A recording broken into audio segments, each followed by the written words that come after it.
It is my greatest honour to introduce this lovely poet. She is absolutely amazing and fabulous and just downright wonderful. There's just so many. She's that good, I'm speechless for words.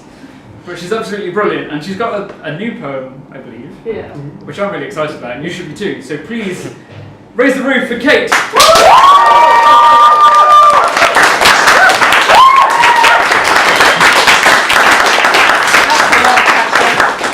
Okay, stop that.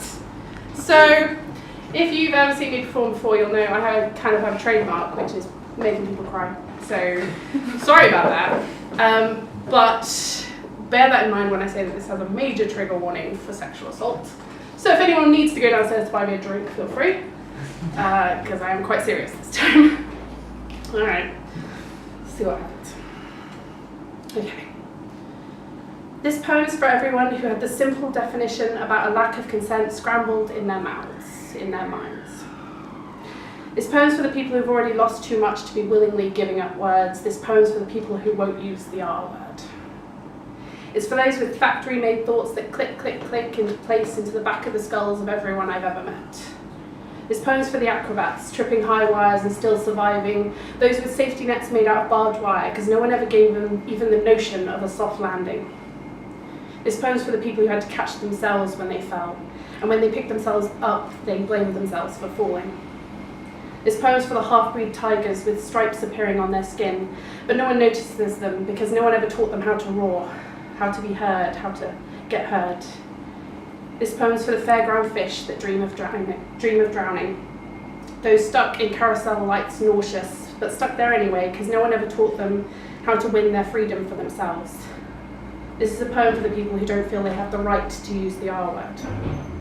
This poem's for the people stood in their own way, bending over backwards to see themselves upside down in halls of mirrors, to try and perceive things differently. This is for people smearing lipstick into smiles to pretend that nothing ever happened. This poem's for the girls who won't use the R word. This poem's for the boys who don't use the R word. This is for any gender, race, sexuality, anybody, anywhere. It's for those who live in the absence of the word. This poem's for the women I can't make eye contact with tonight. The people I shouted trigger warning for. This poem's for the bridges I'm burning, for the ashes in your mouth, at your feet, on your doorstep. It's a poem for everyone it hurts, everyone who hates it. This poem's unapologetically for you if you hate it, if you hated it, if you said no, just once. And maybe they didn't hear you. You weren't loud enough, you weren't strong enough, you weren't sure enough. That when you tell the story, you replace the R word with other words like only. I was only a little underage. Like kind of. It was kind of confusing. Like complicated. We were engaged, so it was complicated. I'm not going to write a poem saying he raped me, because that's not how it was. It wasn't like that. He wasn't like that. It doesn't count. It doesn't mean, it's not that bad. It's not that bad. It wasn't that bad.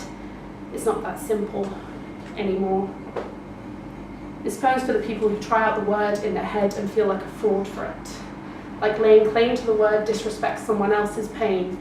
This poem's for the people who had whole words coerced out of their vocabulary by the feeling of it could have been worse. This poem's for the people who feel like their trauma wasn't up to scratch.